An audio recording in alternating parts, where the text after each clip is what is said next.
Francisco Lugo, and I serve as the Director of Fraternity Sorority Life here at Georgia Southern. And with me today is... Hi folks, my name is Kira Daytoft. I am the coordinator at Georgia Southern University, and we are so excited that you have all joined us today. Awesome. So before we get started in the presentation, I just want to make sure that we manage expectations. So basically, this presentation is going to be a really high-level overview of the fraternity sorority experience here at Georgia Southern. So if you are signing up for recruitment, specifically Panhellenic recruitment here in Statesboro, that would start August 2nd through August 8th, we will be doing a more in-depth presentation for the women who are going to be going through the process, plus their parents, on a later day, closer to the day of recruitment. So that week of July 26th, that's when we're going to be having a parent orientation where we're going to really do a deep dive into what that sorority recruitment is going to look like for that following week of August 2nd. So with that said, we're going to go ahead and get started. So we just want to usually like to start with our philosophies, because this really informs the work that we do on a daily basis. So we here at Southern believe that fraternity and sorority life, if done right, is a premier leadership experience on a college campus today because of what they teach, the expectations they create, and the opportunities they provide. So we use this again as our guiding philosophy principle when we approach to the work that we do on a daily basis here at Georgia Southern. So when it comes to this, again, here you have our mission, and core functions and core values. So basically, as you look at our mission, it really has our core values really ingrained in them. So when we were looking at our core values, we basically looked at all the chapters that we currently have here at Georgia Southern on both the Armstrong and Statesboro campus. And if we take away all the marketing things that our national organizations do and all these fun other things, basically these are the things that we believe are the core values of fraternity and sorority life. So those would be academic success, brotherhood and sisterhood, community engagement, inclusive excellence, and leadership development. So as we continue to talk a little bit more about the function of our office, really we here at Southern are really going to be the biggest advocate for the fraternity sorority experience on both the Armstrong and Statesboro campus. We as an office also help provide programming for the community as well. And then we also believe that we play a crucial part in the retention or the recruitment, retention, and graduation of our students. And we'll talk about that in a little bit so you can kind of see where our students stack up as it is compared to their peers that are not part of the fraternity sorority experience. And then the other thing is that we do is we make sure that we do a values alignment, right? So basically all our organizations are values-based organizations. So we just want to make sure that their values and their actions are aligned. So that's how we basically hold chapters accountable and make sure that this experience is being done right. Hello, I'm back again. So a little bit more of our community overview. It's about 13% across both campuses. The bulk of the community really lies in Statesboro campus, and we'll go over that a little more in depth in terms of our fraternities and sororities. In the past and also currently, the majority of our new members join in the fall semester. There is spring recruitment that does happen for a few of our organizations, but it's kind of different and depending on the circumstances as well as the year. So again, like I mentioned, a bit about our community overview. Right now, we have about 4 organizations going through an expansion process. So that means they are coming onto campus and are kind of creating and organizing a chapter as we speak. And for our Armstrong campus, we have 5 sororities and 1 fraternity. And Statesboro, we have 12 sororities and 19 fraternities.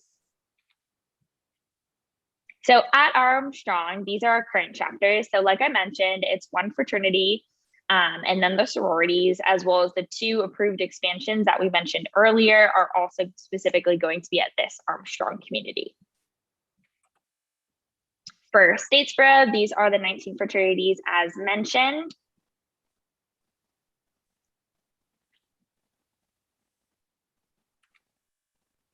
And then these are the sororities as mentioned, with the approved expansion being Sigma Iota Alpha. So really exciting that we continue to expand our community on both campuses, as well as offer all these lovely sororities and fraternities for anyone interested in joining our community.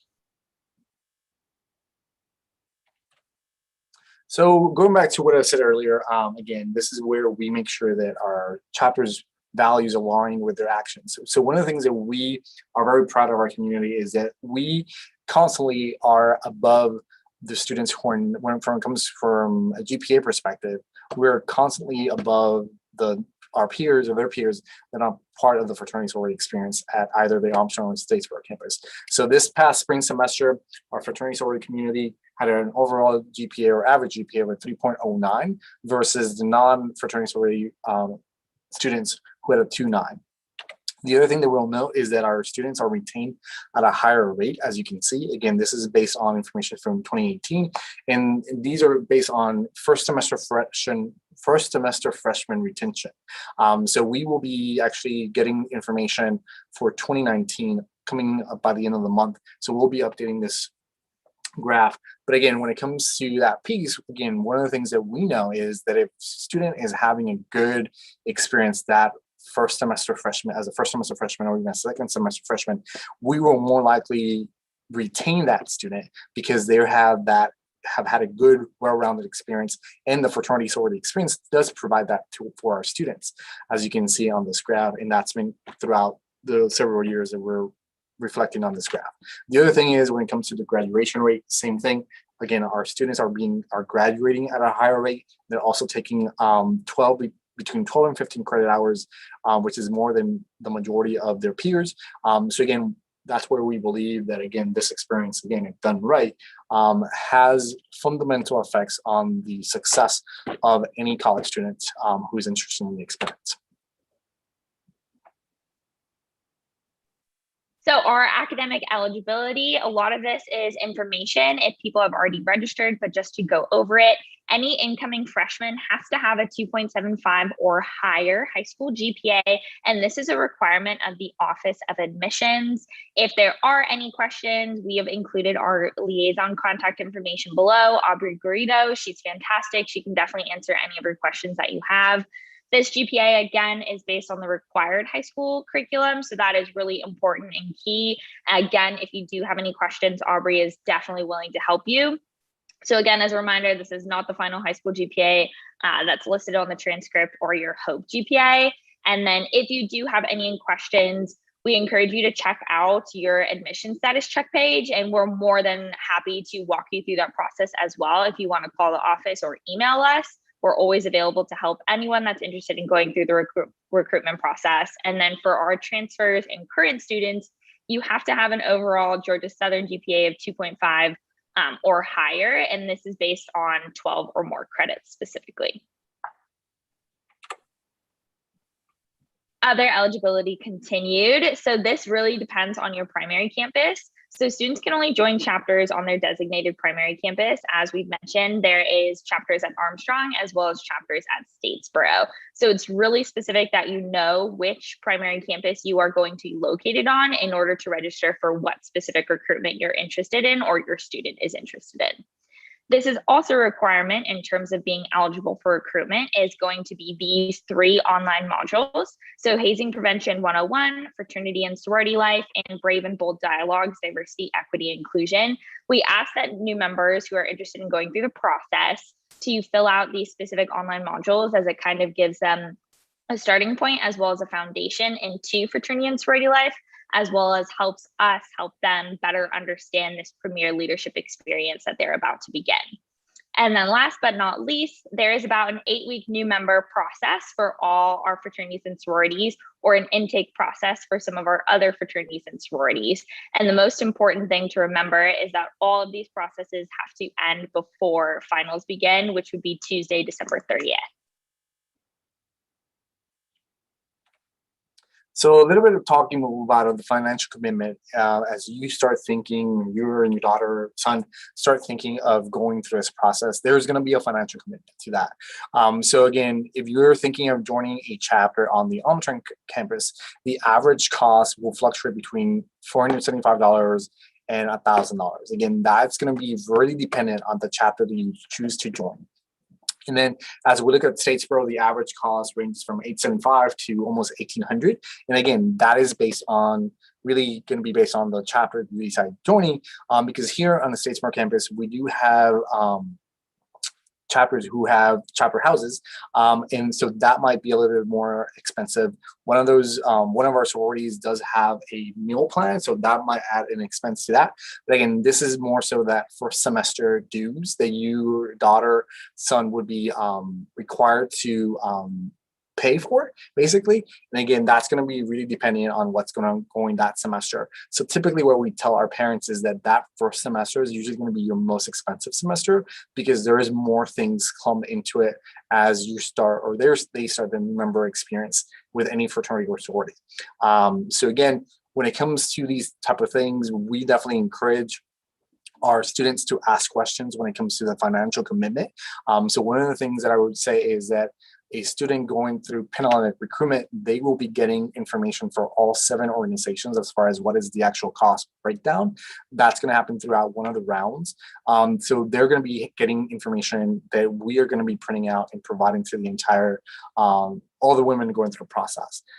So you'll have all the information. So these are great questions to be asking through their social media accounts and things like that. So they know that this is important, and this is usually one of the main things that we see when it comes to retention, is that we just want to make sure that our community is being truly transparent when it comes to the cost of the fraternity sorority experience, because there is definitely a cost to it that's attached to it.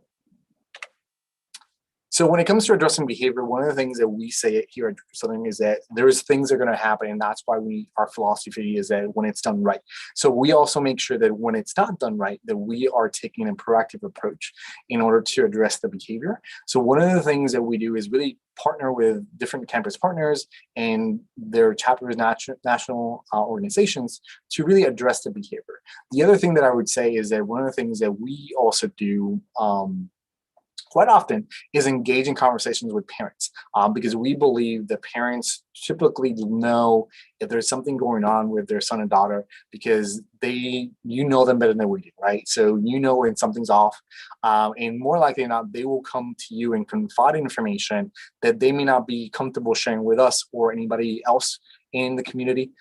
So one of the things that we just want to make sure we put out there is that we just want to make sure that if and when you're having to call us, just making sure that, again, we are having an honest, transparent conversation, because our perspective is that we want to hold chapters accountable who are not doing the right thing. But in order to us to do that, we need to be able to provide evidence that there's a wrongdoing, because our organizations do have due process, and that's afforded through them to our code of student conduct and things like that. So one of the things that we did back in 2015 is we created a chapter status page. So what that page does is really go through the process of explaining or saying, hey, this chapter had a violation, this was the sanction, and this is what it was. So one of the things that I would say, if you go to our page right now, it's going to be looking very differently starting July 1st. And the reason that date is important is because this past legislation session, the governor signed the Max River bill, which really is encouraging for universities in Georgia to give more explanation, specifically if a chapter was accused or found responsible for hazing. So that layout will change, and we'll be providing a lot more information that provides more context to what the violation was, what a description of the event. So we will be putting that on our website as well, and it's going to be shared with different offices who will be also sharing this information out. So again, whenever you want to go, at any time you can go to our website and click on chapter status, which is in the top menu, and see any behavioral issues dating back to 2015. And I believe it started 2016 because that's when we started having adding some chapters there. And last but not least, just some important dates. So while we're all here together to go over. So at our Armstrong campus, primary recruitment for our Panhellenic sororities is going to take place September 8th through the 12th. It is a $40 registration fee, and the last day to register is going to be September 8th. So really exciting that it is also coming around across the corner. And then at our Statesboro campus, primary recruitment for Panhellenic sororities will take place August 2nd through the 8th. It is an $85 registration fee, and University Housing is partnering with us to help our women move in early. So there will be a $100 charge, which is $25 a day specifically for those moving in early, and that will be charged directly through the student account. So that's not included in our registration fee. The last day to register for Statesboro primary recruitment is going to be July 24th. And then our fraternity recruitment will take place September 7th through the 30th. It's going to be a $30 registration fee, and our last day to register will be September 6th.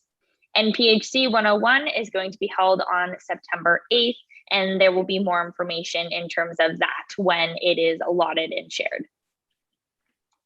So that's pretty much all the high-level conversations or overview of the community. So these are the ways that you can contact us, either through email, our phone, social media, our website. So feel free. I will go ahead and stop sharing my screen so we can dive in. So again, if you have any questions, any concerns, feel free to put them in the chat, or you can unmute yourself and you can ask your question. I'm looking at the chat right now, and there's a question about scholarships to pay for dues. Yes, some chapters do have scholarships that will help with the payment of dues. The other thing that I would say is that one of our Greek or organizations or councils, they also do provide a scholarship for new members, and that is the Jim Orr scholarship that is provided by our Fraternity Council or our IFC. So that is given to a new member every semester in order to help alleviate some of those financial commitments that are there, if that makes sense. The other question, what does it mean when an organization lost recognition? Great question. So I'm glad you're looking at our page. So basically, we have several statuses that we give our chapters. So one of the statuses is frozen. So frozen is when a chapter goes under the required membership level, which here at Southern on both campuses is 4. So whenever a chapter goes under 4, we basically make sure that we come in as an office and really help support that chapter. So we start then reserving space for them, making sure we're helping them with recruitment, helping them get spaces on campus and all those lines. So when an organization lost recognition is because for whatever reason, we give them 2-year window basically to make sure they're back in good standing and above that 4. So that's one reason why they could be on or lost recognition because of membership. The other pieces is that they chose to close their chapter. So that's another reason why a chapter would lose recognition as well. So there was very different levels of reasons why a chapter would lose recognition. Where do we find the online modules? So yeah, so the online modules, you can find them, or we'll be getting that information once you register for recruitment. So basically, once you get an email confirmation, you'll have a link that has all that information in order to get your students situated. So once they complete that, they will be required to submit that to the office. So our Pelanic women, or the women going through sorority recruitment at the beginning of August in Statesboro, will be creating a folio page or course that they will just go in and drop their certificate of completion in a Dropbox, and that would be check the box for them as well. So that's something that, again, we'll provide that. But again, if they're interested, it's just preventzone.Georgia Southern, I believe, and I can put it in the chat, that they can go check it out whenever they feel like it. And they can always take it because that's something else that we are encouraging our students to take advantage of, because again, that's something that we are a service or modules that are already being provided for the FSO community. And anybody here in Statesboro can go ahead and take one of those modules. It's there for free.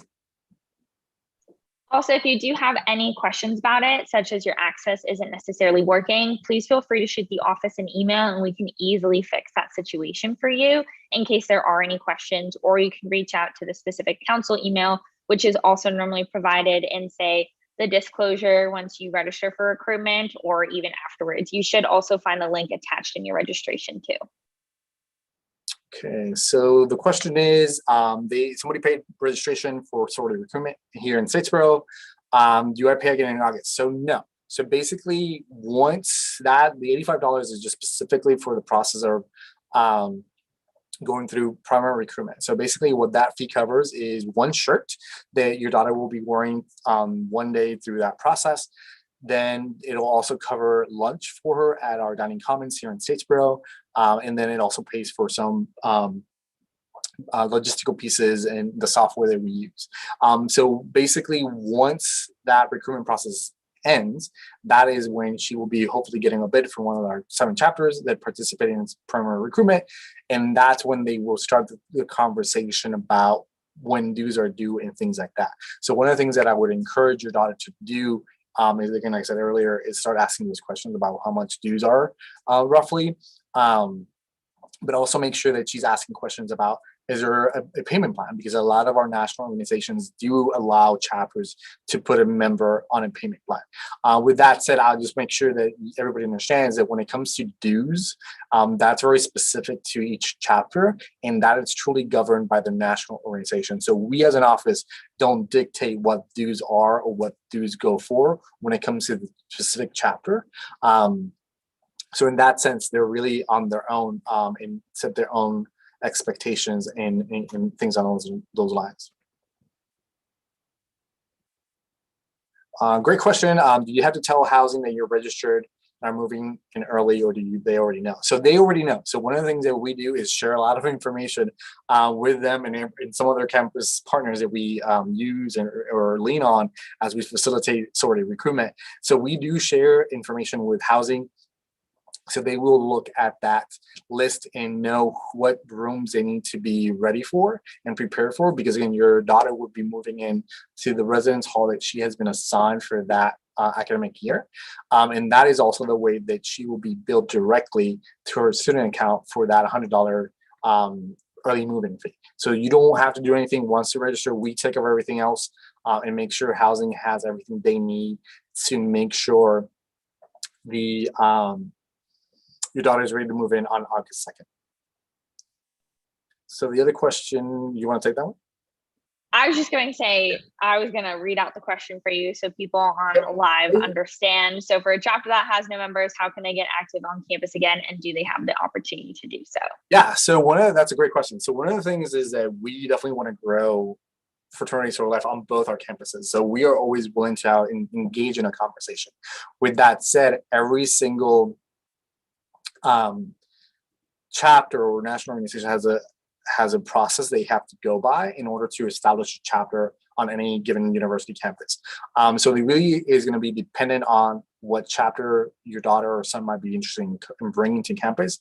There might be a specific way that we need to handle that expansion process, if that makes sense. So one of the things that we do have on our website as well, under the resource section, is an expansion policy. So you can kind of read through that a little bit and see what are the ways a chapter can expand. So there's basically 3 ways. So it's either we as a university initiate that conversation with the national organization. The other way is that we have a group of students who are interested in bringing a specific group to campus. Or the other way is that the national organization is interested in coming to campus and they want to start a conversation. So I think the reality is, we are always open to having those conversations. I guess it really depends on what chapter we are talking about, that's really going to dictate the way they come on campus. I would tell you that fraternities usually are a lot easier process to go through, where our Panhellenic chapters or organizations have a specific process that's guided through a national organization that we have to follow.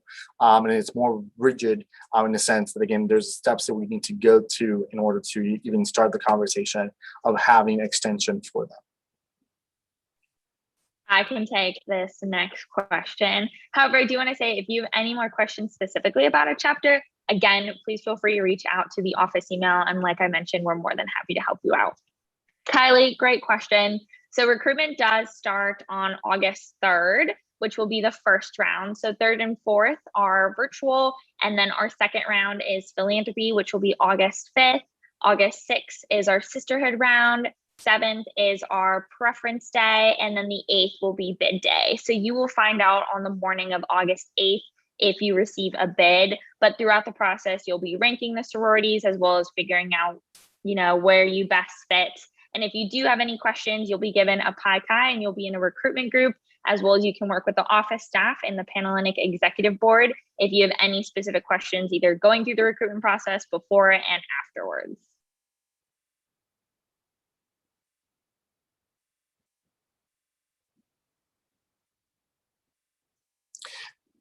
So the question about chapters on the Armstrong campus. So yes, so depending on the chapter, we do have conversations with either the chapter advisor or the regional representative of that organization in order to figure out what's going on with that chapter if they don't have members. So if there was a specific chapter you are interested in, feel free to reach out to me or through the office email, and we can connect and make sure that we provide you the right information for that specific chapter. So just know that, again, when we're looking at bringing on chapters to either campus, we typically try to space them out so that way we give our full attention to these specific chapters as they're coming in. So right now we have an expansion going on here in Statesboro, which we're bringing a Latinx sorority in the fall. So we're dedicating all the fall semester to that organization in order to make sure that the expansion is successful. And on the Armstrong campus, we're having a Latinx fraternity come in as well. So we're dedicating all our resources into them as well in order to make sure that that expansion is successful. And then once that's done, we'll move to the next section or chapter, if that makes sense. So that's something that we do on a constant basis and have those conversations in order to continue to grow and diversify our chapters that we have on either campus. Is recruitment for NPHC sororities different than IFC panel or PHA? Yes, so that's a great question. So our NPHC fraternities and sororities go through a process called intake. So that process looks very different.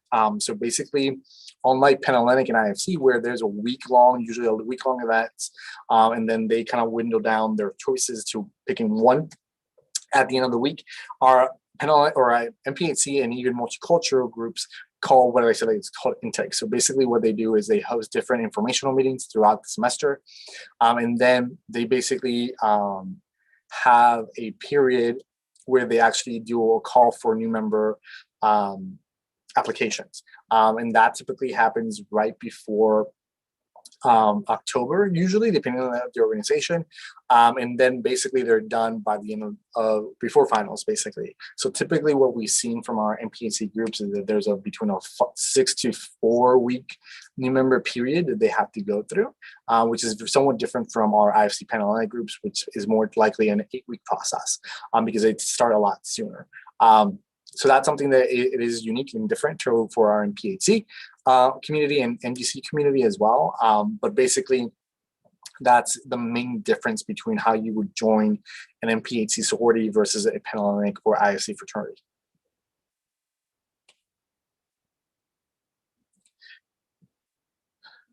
So Sarah, yes. So if you can provide us that specific chapter, that would be very helpful, because then that way I know it'll provide me a little bit more context, and then I would be able to reply to you with more information. And just know that the only people that have access to that email is office staff and our grad students. So our student leaders do not have access to our email. So again, feel free to ask any questions, because the only people seeing that email is office staff and our grad students.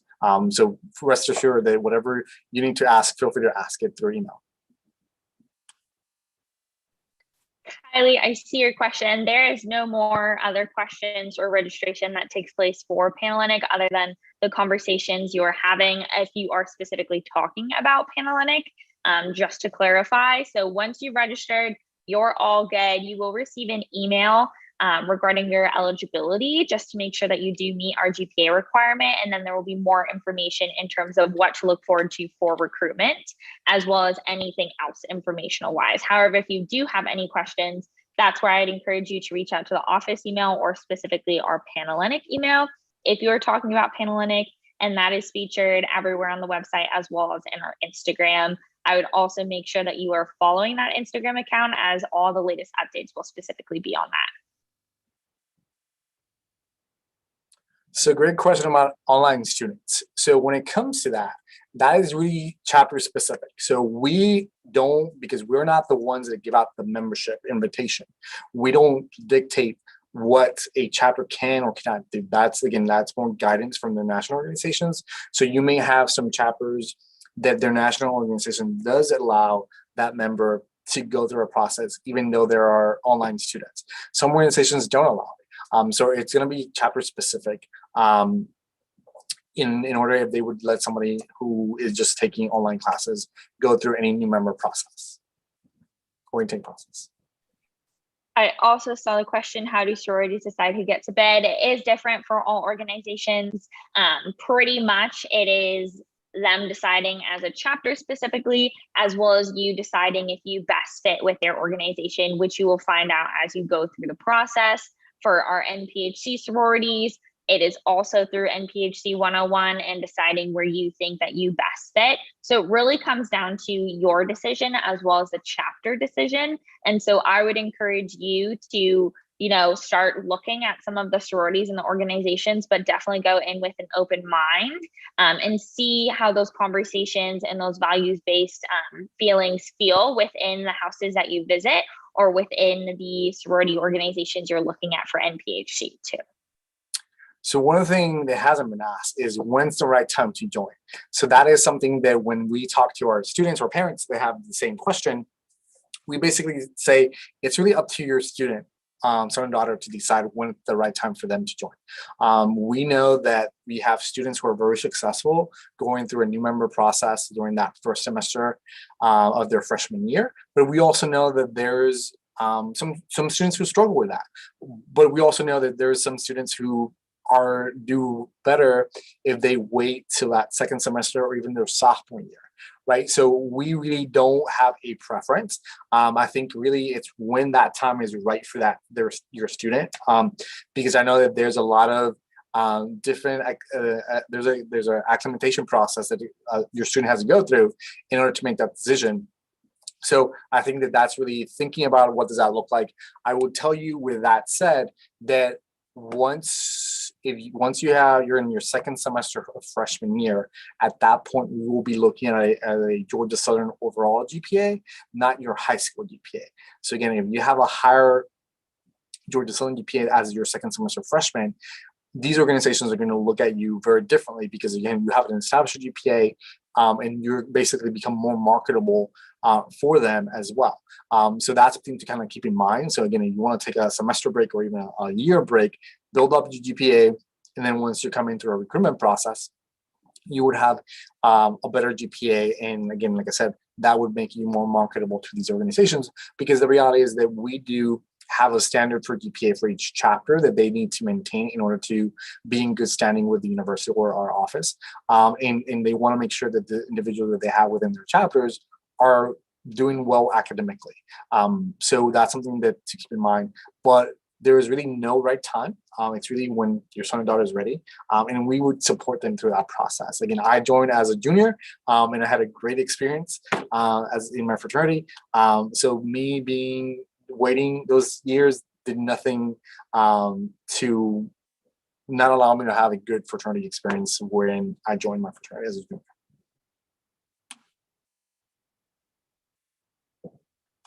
Any other questions?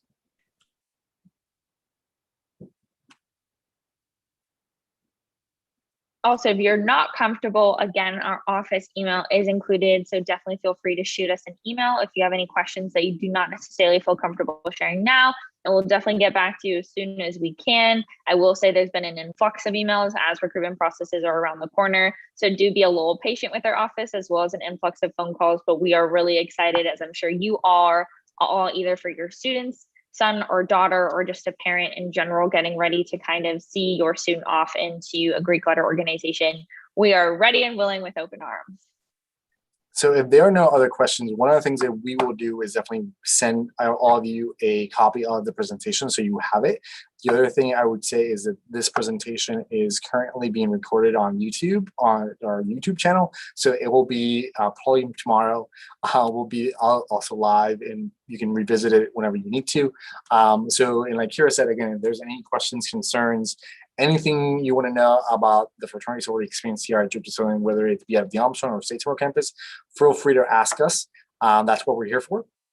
So we just want to make sure that we have multiple ways of you to be able to touch points with us and ask whatever questions you may need to in order to make the right decision for you, whether the fraternity sorority experience is the right choice for you to make and be part of. But again, if there are no other questions or concerns, enjoy the rest of your evening. And again, we'll hopefully connect with you at some point in the fall. Have a good evening, y'all. Bye, folks.